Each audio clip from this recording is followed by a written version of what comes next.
Hi everyone. Thanks for coming. I'm gonna take my mask off. I think you're all far enough if that's okay with you. Otherwise, it may be a little hard to hear me, okay?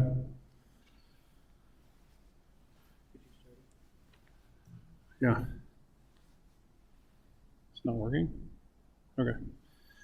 All right, well, welcome. I know this is probably not the most ideal way to spend an afternoon here, but I do think it's important. So my name is Ben Spillender. I am the Director of Tech Innovation and Integration here at Ashland City Schools. And I'm the guy who set up Canvas for Ashland City Schools. And so I'm hoping that I can answer most of your questions. So I think the way I'm going to do this, I'm going to start with a lot of the questions that I have received. And I'm guessing there's probably very similar questions that a lot of you might have as well. We are currently also live streaming this to YouTube, also live stream tomorrow nights to YouTube. So if I say anything and you're like, what did he say? You can go back and rewatch that, okay? Because I know it's something you all would love to do again. So we're going to go till about 6 p.m. I'm going to try to stop here if I can around 5:30 just so I can take questions because I'm guessing many of you might have questions. I might go past that. I won't go past 5:45 though. There's just a lot of information, all right? And so I want to preface this by saying there's a lot of information. I'm going to try to not go too fast, but there's a lot to kind of get through. So I want to get through the questions I've received so far, number one. Number two, I want to explain how you as parents can get into Canvas, create your own account, see what your children are doing. And then number two, I want you to see what your children can see in Canvas and what they can do in Canvas. Okay, and then I'll take any and all questions. I am not a break-fix kind of guy. I'm more the software side of things. So if you have a Chromebook that's not working and those kinds of things, I can't really fix that for you. I'm sorry, but my suggestion would be to go to your building or actually call your building first and see what they would want you to do. They're probably going to want you to bring the Chromebook in, all right? So let me start by first going through some of the questions that I have received. So one of the questions that I've received quite a bit are from people who say they've either called in or they've emailed me about their browser not supporting Canvas. So what Canvas does is Canvas relies on the most recent update for a browser and the last most recent update. Well, browsers update frequently, and so all that means is that your browser, which would be like Google Chrome or Safari or Edge or any of those kinds of things, are just slightly out of date. Canvas should run just fine. I don't foresee any major problems with Canvas, even if it says that your browser is not compatible. But it may be a good idea in the near future to update that. And so, like I said, if it's a school Chromebook or a school computer, you can do that by just calling your school building and see what they would have you do. There's several ways that you can do it on your own to update the browser. So that's all it means is just update your browser. You don't have to get a new computer. Canvas is basically just a really fancy website, which is one of the reasons why we went with Canvas, is because it's compatible with everything, including even your mobile devices. All right. So that's the first one. The second one that I've received a lot of parents and students have emailed about was about not being able to get into their account. So we tried to make this as simple as possible for everyone involved by making sure that both staff and students were able to log into Canvas using their Google accounts. So however a student would log into their Chromebook, however a student would log into their email, that's how they're going to log in to Canvas as well. Now let me say this. Last week we had Progress Book, which is what we rely on for all of our student information, and our grade book went down. Now, TCCSA, who we go through for this service, they've been working pretty tirelessly over the last week to try to get it fixed and get it back up. So the hope was by this afternoon that their server would be totally back up to date. The last two things that had to be updated were the imports and exports. So any new student information, any new students that came in, that it would affect that. Creating Google accounts, those kinds of things. Also then syncing with Canvas, that was one of the last things as well, all right? So we're having some issues that are beyond our control. Unfortunately, it had to fall the very first week that we start school, of course. So we're hoping that tonight when Progress Book and Canvas sync, which is usually around about 8:30. I'm hoping that will fix a lot of those kinds of problems. And so if that's you, if you have a child that's maybe new to the district or has come back, or if your child has had some schedule changes, hopefully those will show up tomorrow if TCC on their end has gotten things fixed this afternoon. So I'll be checking tomorrow morning just to see, all right? So I realize that can be frustrating. I completely understand. Unfortunately, that's kind of one of those things that's out of our hands right now. So like I said, hopefully that'll be fixed here very, very, very soon. The next thing, one of the most common mistakes that people make when logging in would be their passwords. Student passwords all follow a particular formula, and that formula for the passwords is a capital A. I'll say this multiple times, don't worry. So it's a capital a lowercase s, and a lowercase h, as in ash, and then the student ID number. Okay, whatever your student ID number, your child's ID number would be. Okay, so it's capital A, lowercase s, lowercase h, and the student ID number. There's not necessarily a formula for their username because that kind of is dependent upon the grade level. But if you're ever not sure about what your child's login might be, my suggestion would be to once again call your school building, and then they'll be able to direct you to who can get that information for you. All right. If for some reason too you don't remember your password, your child doesn't remember the password, you can always call your school building as well, and then they can put in a tech request to have that reset. Okay. All right. Let's see. Next, I want to review some of the resources that you have available to you. So if for some reason I go too fast or if none of this makes sense, you can actually go to our district website, which I have up there. And there's a link at the top of the page which says Canvas. And if you click on that, there are a few pieces of information you have at your fingertips. You have two separate logins, one for student and one for parent. The reason why students and parents have two different logins is because students log in using their Google account. Parents log in with whatever login they make. So parents have to make their own login. Now, one of the things I really like about Canvas is that Canvas will only allow you to make a parent account if you have a student to pair it with.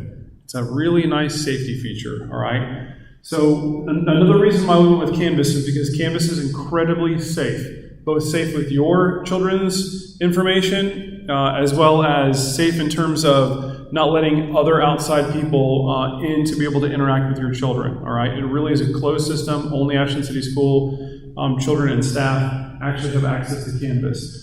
All right, now parents, you'll be able to see a lot of things that they can do, and you can actually use Canvas to communicate with teachers, but that's about the extent of what parents can do. And once again, it's a safety feature. So I'm going to skip the logins for now because I want to show you our Canvas information website. So you'll see in the orange here, maybe kind of hard to see from far away, but you'll see there at the top says Canvas information. And if you click there, it'll take you to this website. And I designed this website to be able to push out information to both parents and students as we receive input, questions, and those kinds of things.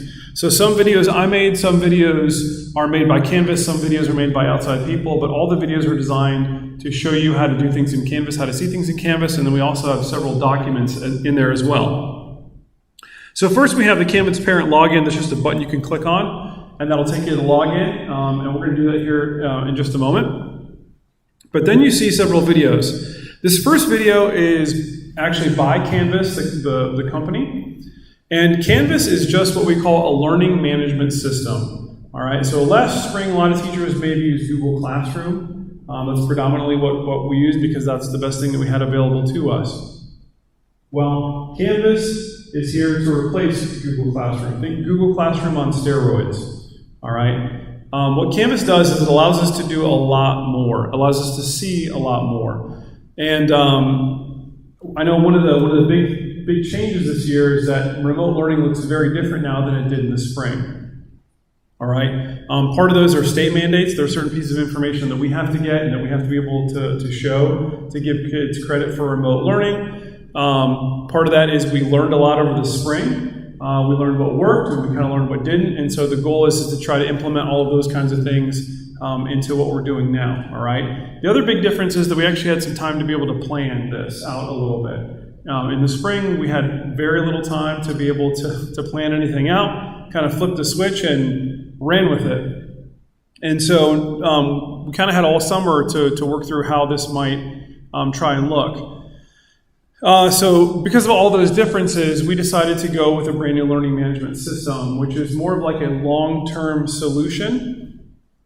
Other districts went other directions, but we decided we wanted to go with Canvas because Canvas would allow us to, it would be something that we could use for years to come, instead of just kind of a Band-Aid fix for now. So that was the idea. So Canvas has a short parent video which will show you what you can see as a parent. It's really well done. It's very simple. I put together a video as to how to log in as a parent. I'm going to actually walk through how to do that with you today. And then the last video is a video put together.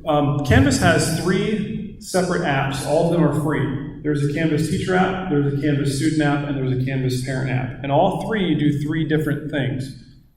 In fact, in Canvas, there are basically 3 major roles: parent, student, teacher.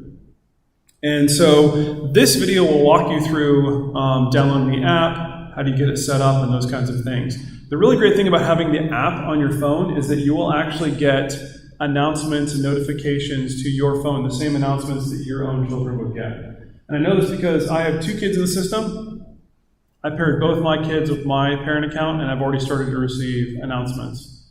So it's kind of a cool feature. It's totally free. It's really kind of nice to be able to use. It's very handy as well. Then we have a few documents here. One is just a parent letter. It just kind of explains Canvas a little bit, why we went with Canvas, what does this really mean. There's a document here for parents to set up your account in 10 steps. And then there's a parent Canvas sign-up sheet, which you'll see is a handout actually in the back. When you first came in, Archer. So there's 2 handouts. One is a print handout as to how you sign up both on the web and through the app for a parent account. And then we had a teacher, Brianne Fennell, who really made an incredible resource. Their images, the same resource, but the second resource are images that walk you through it. All right. Then we have student resources here. There is a login button here for students. If you click on it, they can log in that way. All of our students, whether they're remote or face-to-face, are going to be going through what we call Passport to Canvas, which is it's an orientation for using Canvas. All right. Luckily, Canvas is pretty intuitive. The student side is very intuitive, and so the goal for us is to try to make it as clear as possible what students need to do each day, whether it's remote or whether it's face-to-face. The goal is to be able to use Canvas in both instances. Now, as we go through the school year, we're going to learn a lot about what works for all of you. We're going to learn a lot about what works for your children. And we're going to get better at this as we kind of go through it. This is all new to us too, so we really do appreciate your patience here, especially this week. We know this week is going to be a little messy with the whole transition to Canvas with remote learners and face-to-face learners. And so your patience is really appreciated kind of as we gain our foothold here this very first week of school. So the next thing you'll see here, this is a video. I did not do this video. It's a great video. It's about 11 minutes. It shows all the things that students can see in Canvas. It's pretty quick, but it's very thorough. And then the last thing is a video I put together for students showing them how to sign up for the student app. All right. And the cool thing about student app is students can actually submit their homework through the student app. So it's really kind of handy as well. All right. That's the other thing I like about Canvas. The mobile options are pretty outstanding. So that's available to you. Once again, if you just go to the district website and you click on the Canvas link at the very top of the page, you'll see it there. All right. So let's talk Canvas parent first, and then we'll talk Canvas student. All right. So if you go to the district website, in fact, if you go to any building website in Ashland City Schools, you'll see this Canvas link. So we're going to go to parent login. Hopefully it doesn't already log me in. All right, perfect.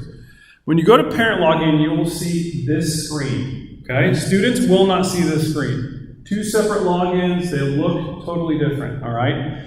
So if you're a parent, you're going to see this screen, and if you've not created an account, that's the first thing you need to do, all right? So you're going to see here in the upper right-hand corner where it says Parent of a Campus User, click here for an account.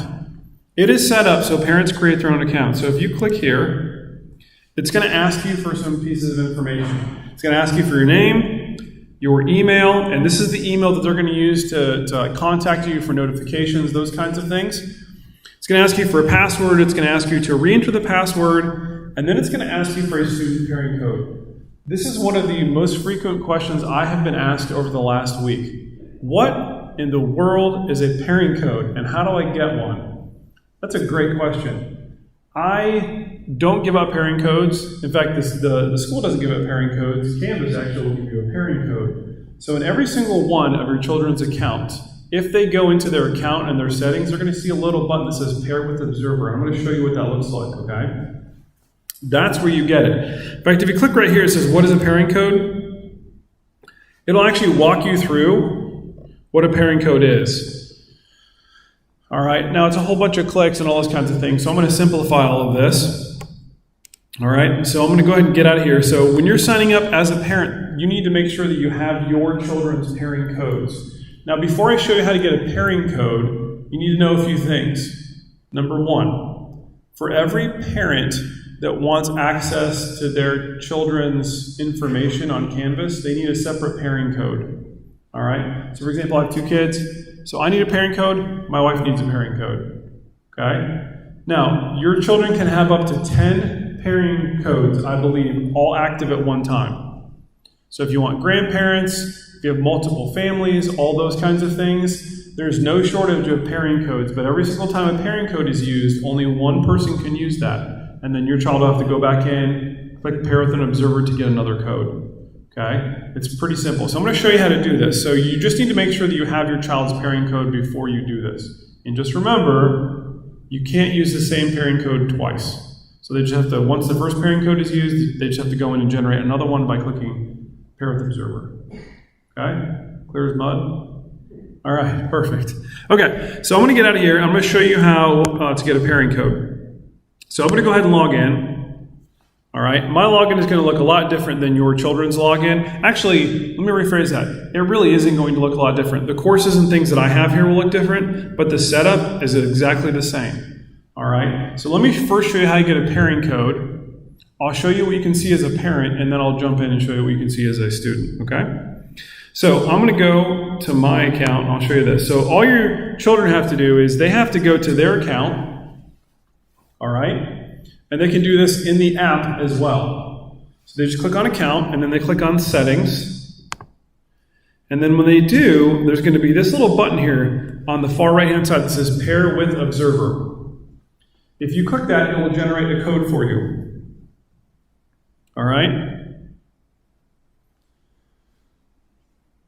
So once one code is generated, it'll come up. It's an alphanumeric, I think, so it has both letters and numbers to it. You write that down, then you can register, and then a spouse or anybody else that you want to have access to your child's information in Canvas, they're going to have to click it again and get a new pairing code. So for each person that you want to pair with your child, you have to click and create a new code, okay? Now, a new code won't appear until the first one is used. All right, just so you're aware. Okay, so that's how you get a pairing code. So once you get that pairing code, if you go back, let me get out of here real quick.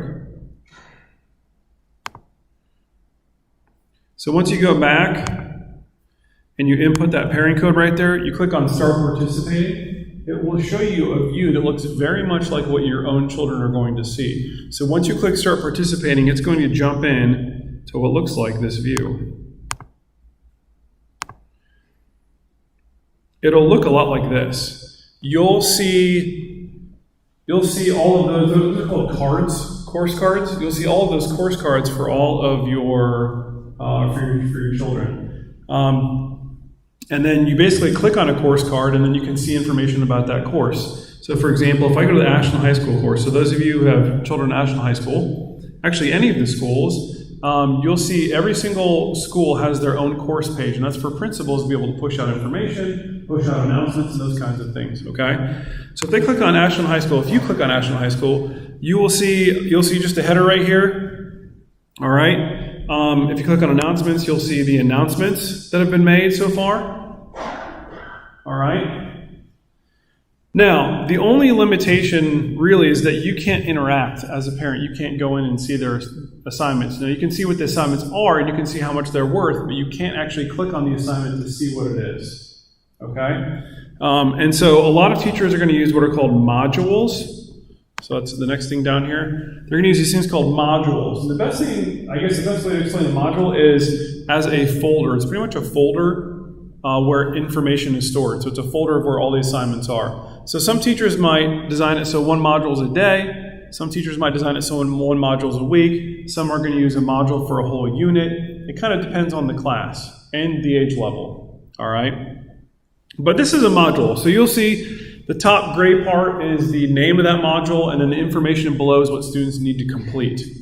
All right, now what you'll be able to see is you'll be able to see how many points these things are. So you'll see a title, you'll see how many points, but you won't actually be able to click on it. Your children will be able to click on it. That's the whole point, for them to be able to complete all of these things in Canvas. All right, now remote and face-to-face are going to be very different, I think, in this aspect. Some teachers are going to utilize Canvas quite a bit. Other teachers are not going to use Canvas quite as much.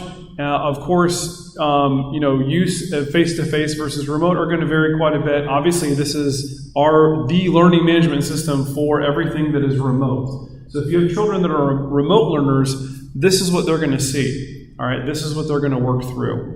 Okay, and if you have face-to-face kids here in the district, they're going to see Canvas. They're probably going to use it, but they're probably going to use it in a very different way than the remote learners might be, and that depends a lot on the grade level. So grades K through 5 are designed in such a way so that students complete modules daily. So they're given certain things to do every single day. So it's really important that K through 5 learners log in every day, see what it is that they have to do. All right, and then 6 through 12 remote learners. Once again, it's going to be very important that they log in daily to see what it is that they have to complete. However, that organization is going to depend a lot on the teacher. All right, so 6 through 12 remote learning and K through 5 remote learning are going to look very, very different. K through 5 is going to be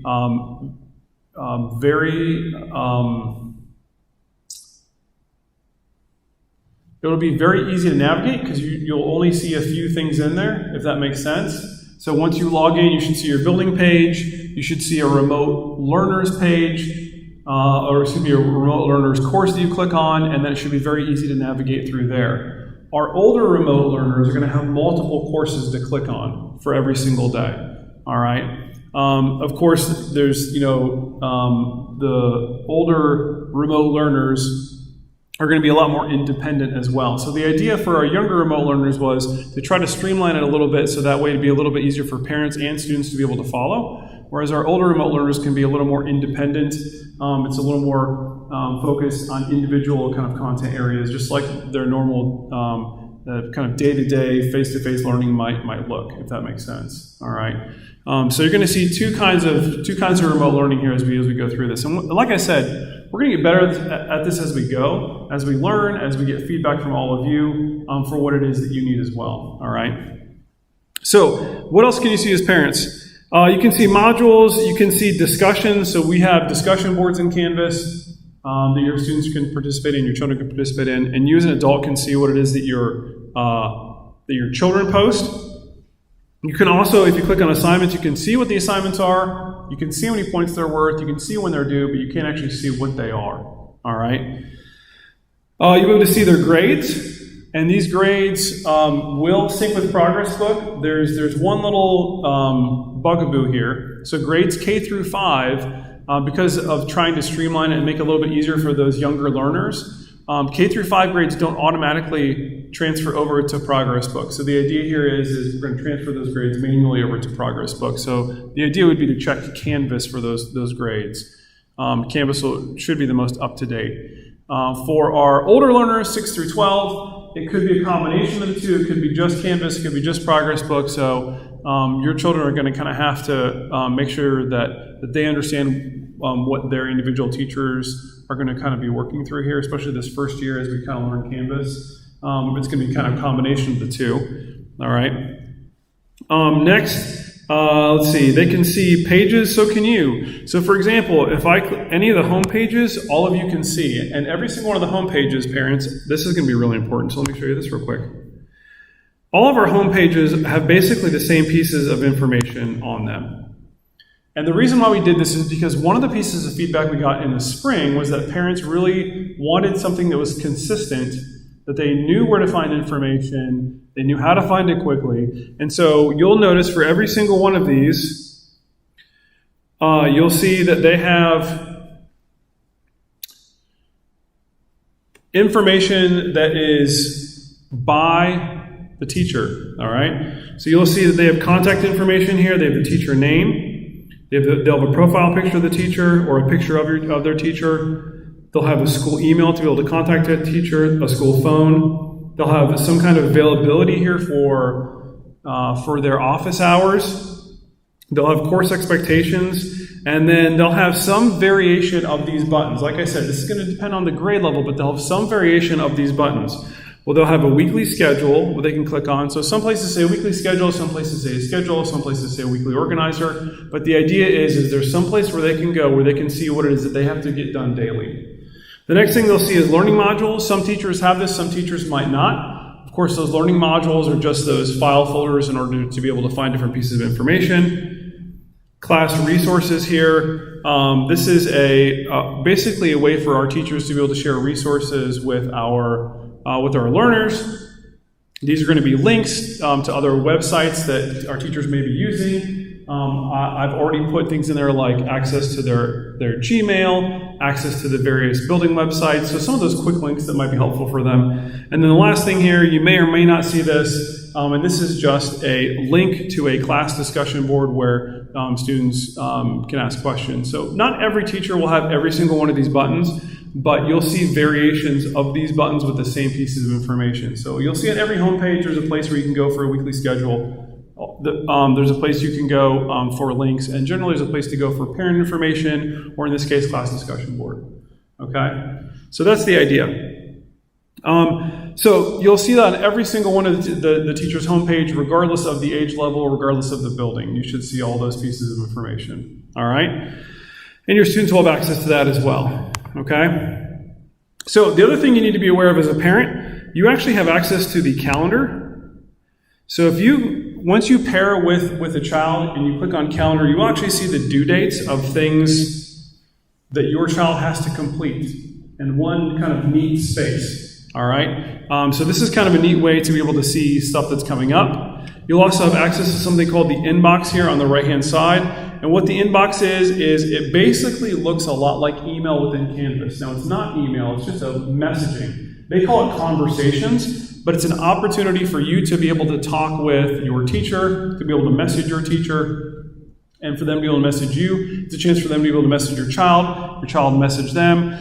It's really a way of communicating within Canvas. And parents, you do have access to this.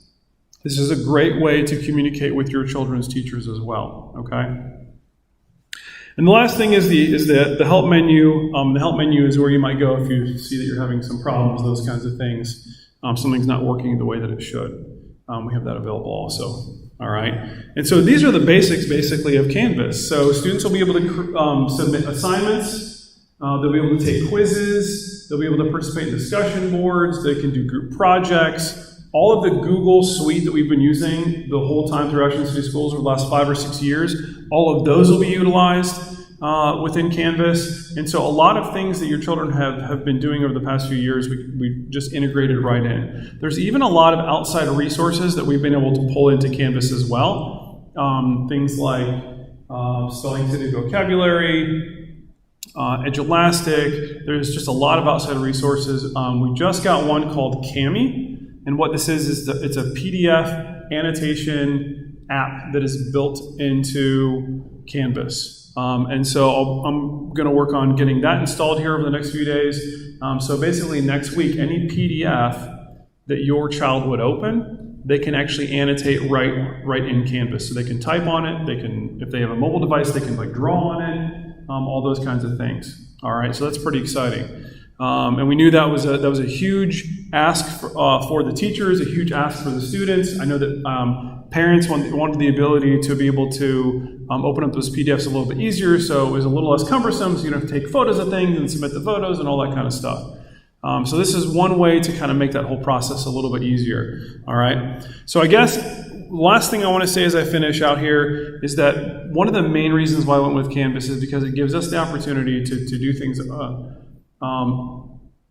a way that we think will better fit what our teachers do in the classroom. This will give them more opportunities to do those things outside of the classroom as well, right? And so we wanted to share all the amazing things that they're doing face-to-face with all of our amazing remote learners as well. And so we felt this platform was the best way for us to be able to do that, to be able to share those experiences. All right. So I want to be able to take some questions. So what questions do you have before we end this evening? Wow. Okay. Yes. I have 3 kids in 3 schools. Yeah. Is there a way on the calendar to say I just want to see what's going on with Yeah, that's a great question. Yeah, it does actually. In the web version. Yeah. So the question was, multiple children. How do I see just one of my child's information in Canvas? That's a great question. I believe that they give you the option. In fact, I think you have to pick a child that you want to be able to see in Canvas. I'm not sure that all 3 are actually lumped all together, if that makes sense. I know in the app, at the very top of the app, you have to choose which child it is that you want to see within the app. You can't see both at the same time. I haven't tried it yet on the web version yet, but I'm guessing it's the same thing. So, okay, good question. Yeah.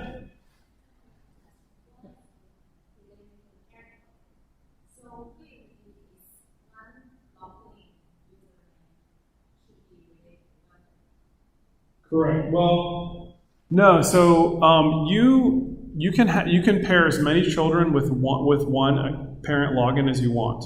So I have 2 children. I have both of mine tied to my login, but my wife could also have both of them tied to her login as well. So you can have as many children as you want paired to your individual login. You don't need individual logins for each child. Does that make sense? So if you had 6 children, you would only have to create one parent account, then you could pair all 6 children with that one parent account. So you can have as many children as you want paired to that one parent account. Show where what is? Once I have my parent account, yeah. Where I go put in more server, you know what I mean? Because right now the only place they've seen that is on. That's a great point. Yeah. So the question is okay, that's great that you're telling us that we can do this. How in the world do we actually do this? Yeah, that's a great question.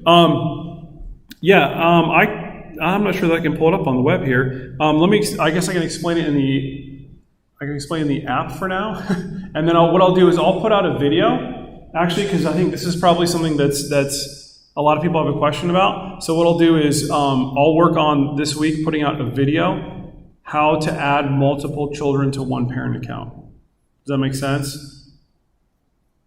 Is that helpful?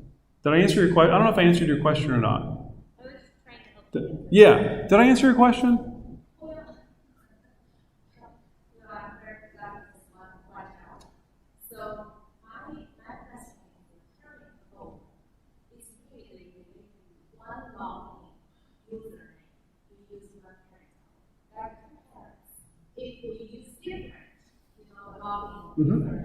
So you have to request different.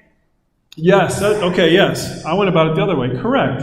If you have one child but 2 parents, yes. What you'll do is your child will go into their account. They'll hit pair with observer. You get that code. You put that code in for one parent. Once you use that code, then the child goes back in, click the same button. You'll get a new code, and then you can use that code with another parent.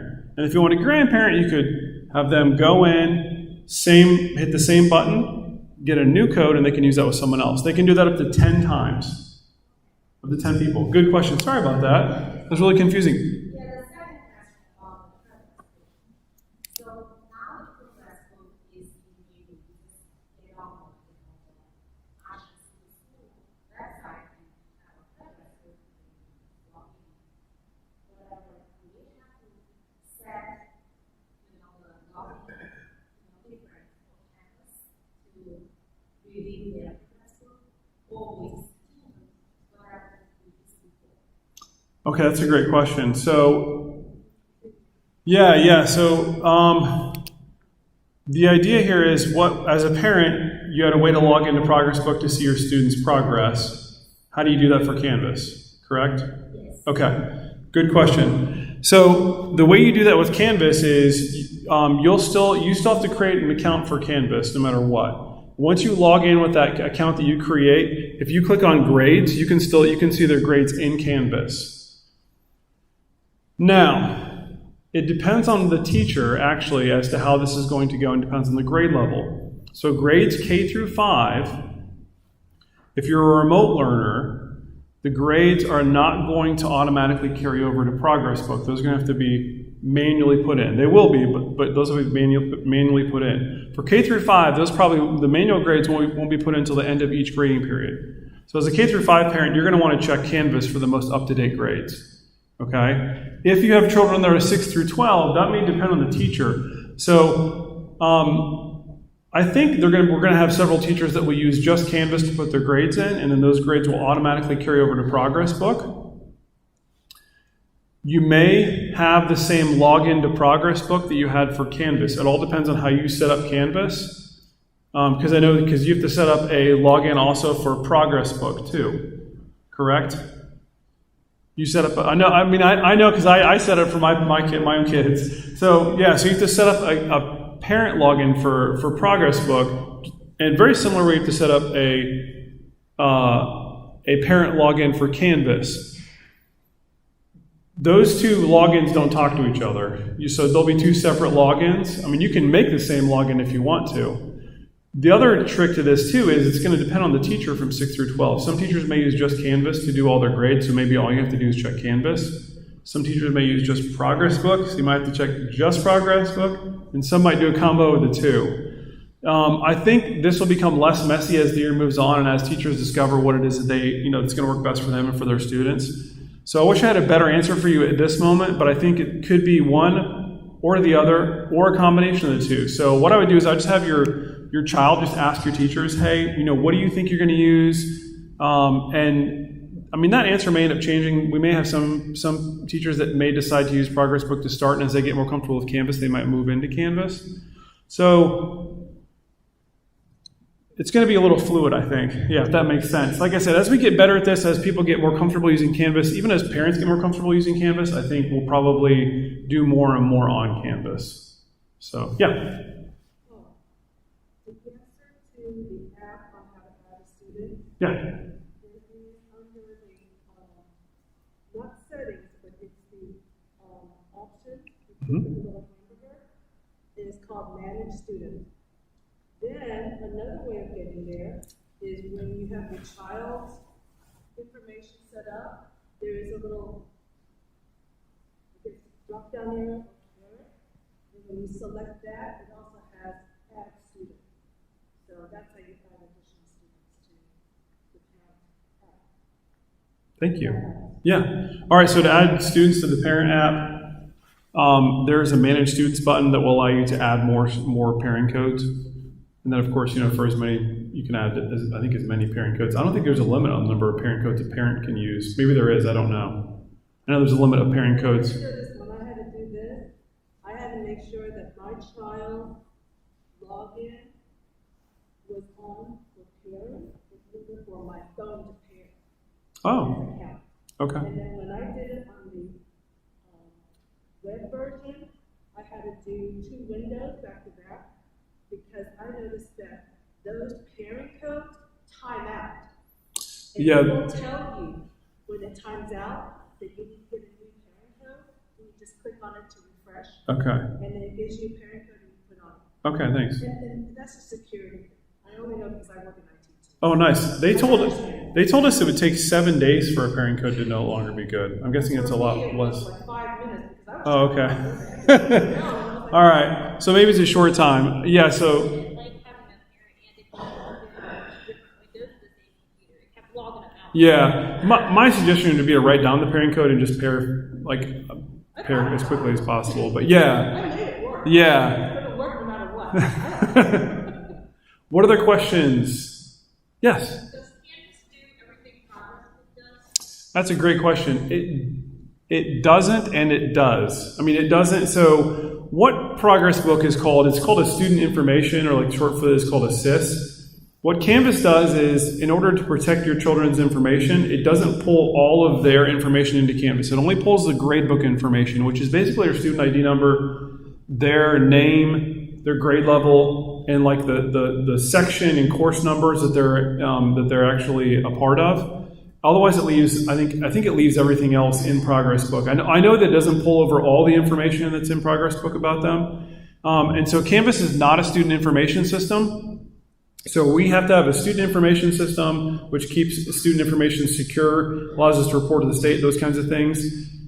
Then we got Canvas as a learning management system because we had Google Classroom before, and Google Classroom was good, but we wanted to be able to do more and be able to offer more. And so I don't know if that makes sense or not, but so it doesn't do, Canvas does not do everything that Progress Book does because they're two different kind of information systems, if that makes sense. Yes. Yeah. Correct.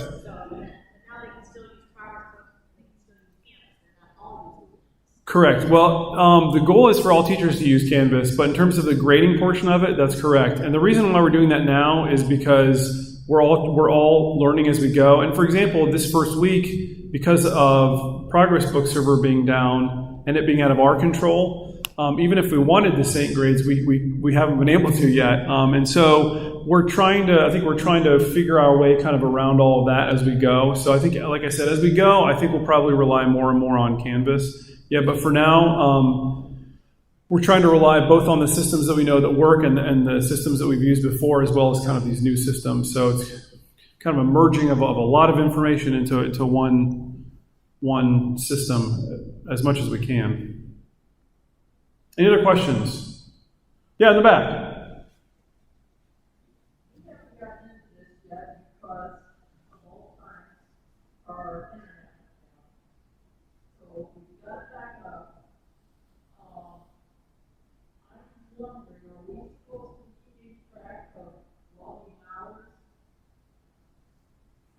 That's a great. Okay.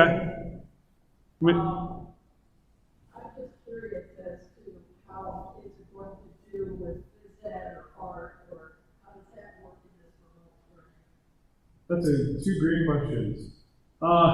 So the first question, yes, there is going to be some kind of parent accountability. We're trying to figure out what that looks like based on what the state has given us. So we're still we're kind of sifting through that, and we should have an answer to that very, very soon.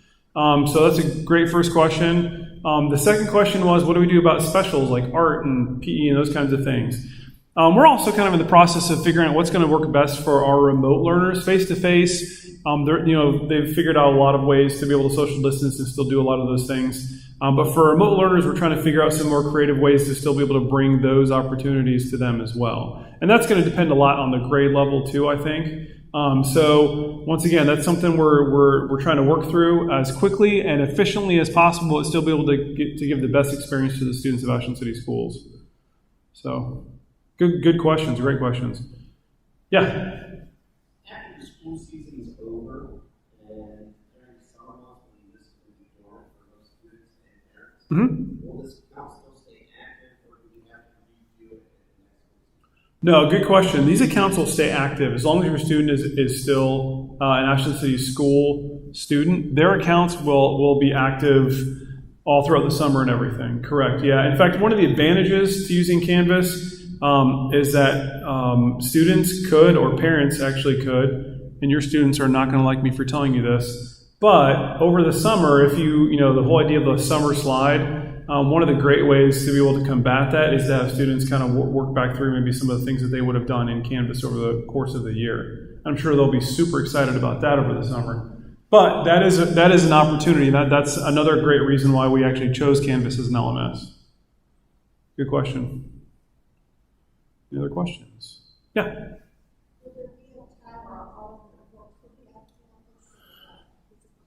Yeah, so the question was, will there be a time when all their books are on Canvas? That's a great question. I don't know. I think we're getting much closer to those days. But not everything will integrate into Canvas. We have some publishers that at least not all of their products will integrate into Canvas. And the reason why is because some of their products are what we call, I can't remember the exact term they use. They weren't responsive or maybe active. But the idea is that as students use this tool, it will change. So like a lot of the reading programs, as students use the tool, it kind of adapts and learns what they're doing, and then it will change to be able to challenge them. Those kinds of things don't quite integrate into Canvas all that well yet because of the way they function. And so not everything that we use integrates into Canvas yet, but we're kind of learning what does and what doesn't. And there are a lot of publishers, especially now, who are realizing that if their products don't integrate into these LMSs like Canvas, there's a good possibility that they may be kind of left behind. And so I think that we'll probably see that change over the course of the next few years. So right now we may have some. We don't have many, but I think over the next few years we'll probably see that increase. Good question, really good question. Yeah.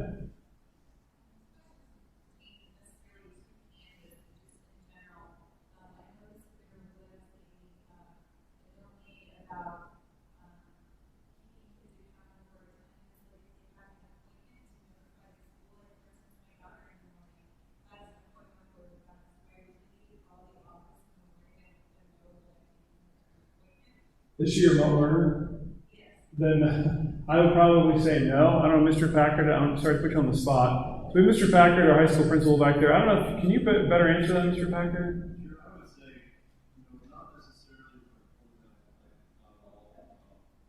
I think the intention of notifying the office would be if your child is sick and is not going to log on at all that day, then it just helps us to know, like, whatever grade level they are, that way their teacher knows to not expect to see them log on. So we would just treat that the same way we would school absence and excuse absence. But for a point day or a short period of time where there could be logging on, that's a great question.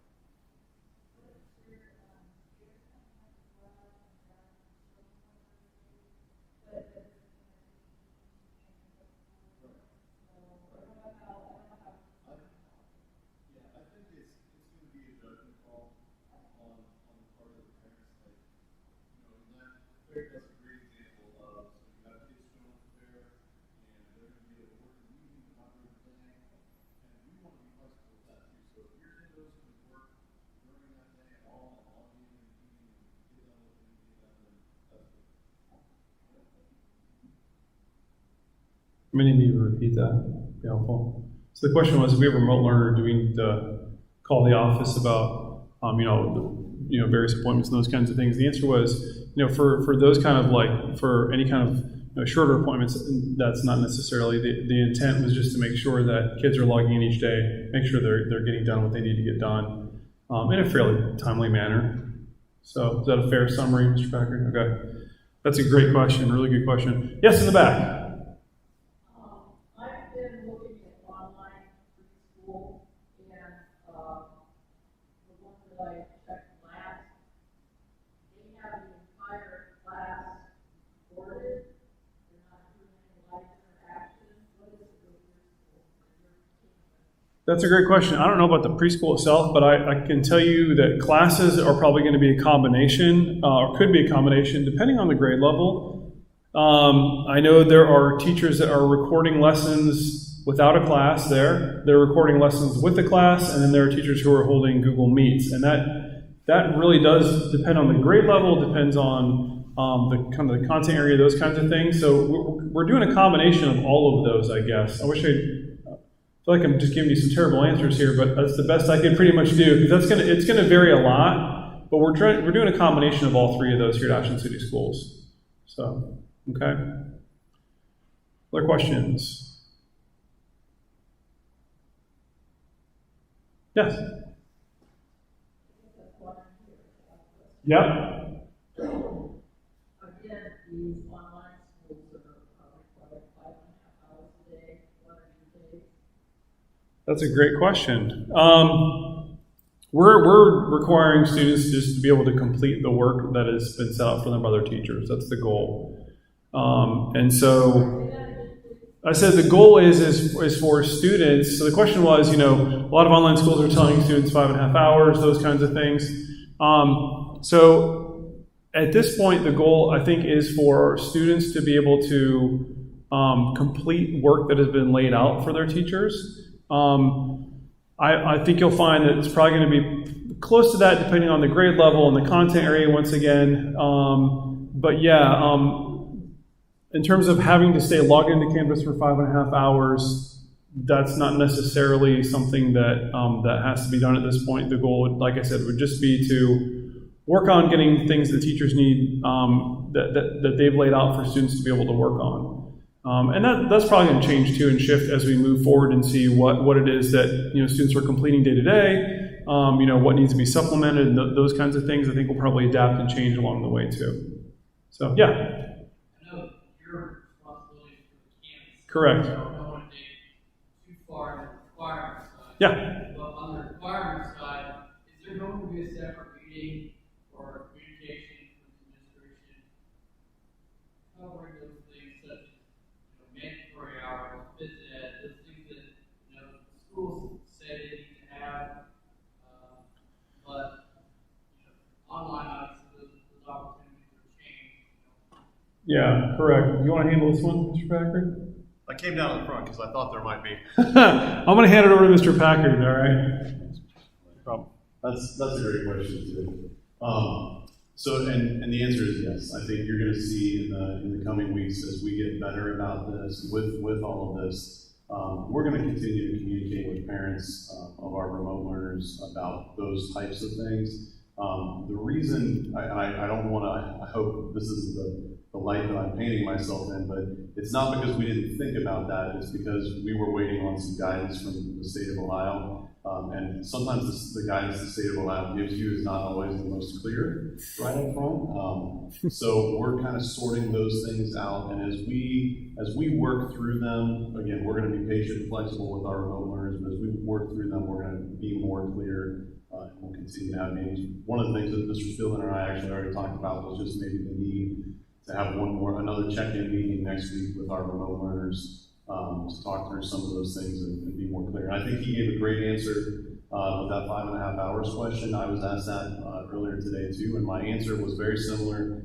Keep in mind, I'm looking at it through the high school lens, but it was basically that we're gonna lay out what we think is 5.5 hours of work for your students, and your students are going to complete that in either more or less time as they need. So some of them, we might lay those assignments out and they might get done in 3 hours. So that's okay because we laid out what we thought was 5.5 hours of work. Your student worked really hard, got through it quicker, and that's okay. Another student might take 6 hours, 7 hours to get through that. It doesn't necessarily have to be logged on. It's just the amount of time that they need to get through that. So hopefully that helps a little bit. Thanks. Any other questions? Got time for me? Yeah. Yeah. Mm-hmm.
especially in this special situation, people are stressed out.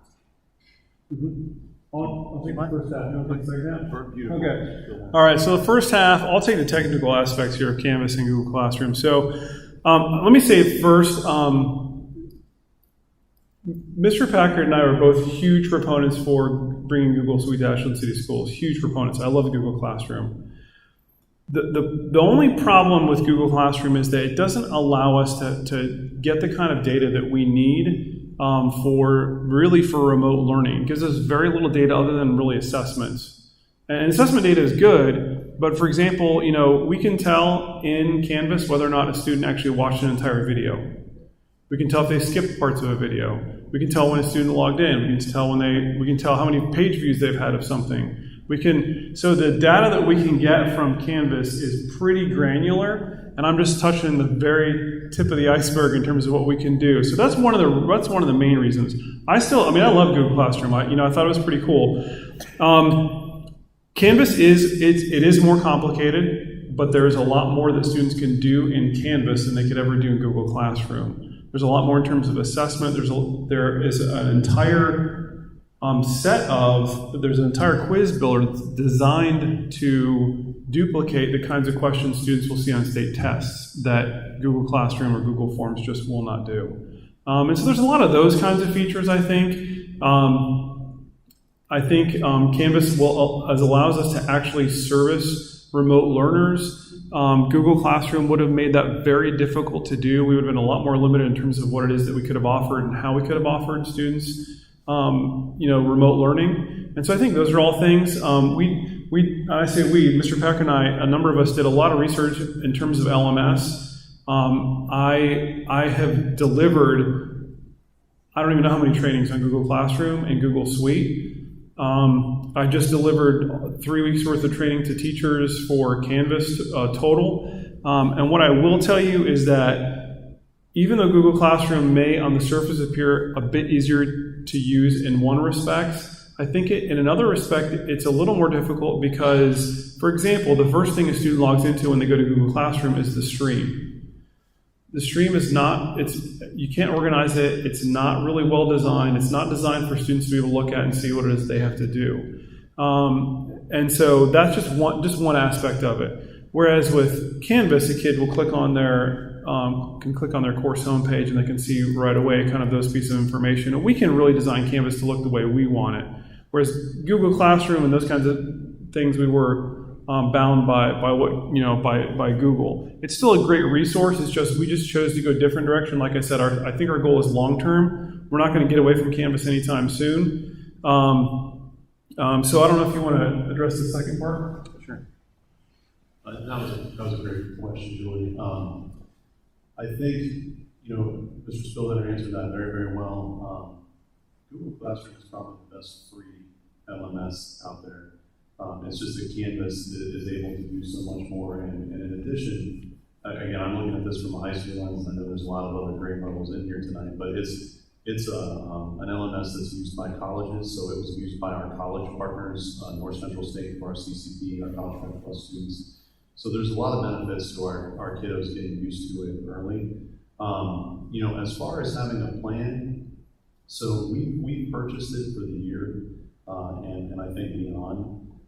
And we've left Google Classroom on for right now. I really am not worried about any kind of long-term Canvas outage this year. I don't know if some of you read in the paper yesterday that there were other states that Blackboard went down in and some of those things happened. And Canvas was a little slow. We've had some syncing issues, but we're doing okay in general. So with any technology, there might be a day or two where it's a little bit iffy, but I feel real confident that Canvas is going to serve us well this year, and we're not going to need to switch back to Google Classroom. As far as our teachers having the option, what we've told them right now is that Canvas is our delivery system. Many of them built things in Google Classroom last year, and so what we told them is that for now, I'm going to emphasize the words for now, we're going to leave Google Classroom on so that they can look back and see how they organized things, because that may help them organize those things in Canvas. But the expectation is, and because this is what we're telling you as parents, We don't want you to have to look at Google Classroom and Canvas. We just want you to look at one place and one thing so that it's not confusing. So your teachers really shouldn't be using Google Classroom as a delivery system right now. It should be in Canvas. Now, I'll put a tiny little asterisk by that in our very first week of the year, there might be a little tiny bit of that going on, but it really should dissipate. I can only speak for high school here very, very quickly. That doesn't mean, though, parents, that you'll see Google go away, because Google Classroom is just how things in Google Drive get organized, right? So our teachers will still be using Google Docs, Google Sheets, all of the forms, all those things, they integrate into Canvas. So you're still going to see Google things. You just shouldn't be having to go to Google Classroom to look for those things. They should all be in Canvas. All right, well, it is 6 p.m. Thank you so much for showing up. If you have any more questions, I'll stick around for a little while to answer any more questions you might have. All right, thank you so much for showing up. Really appreciate it. Have a great evening.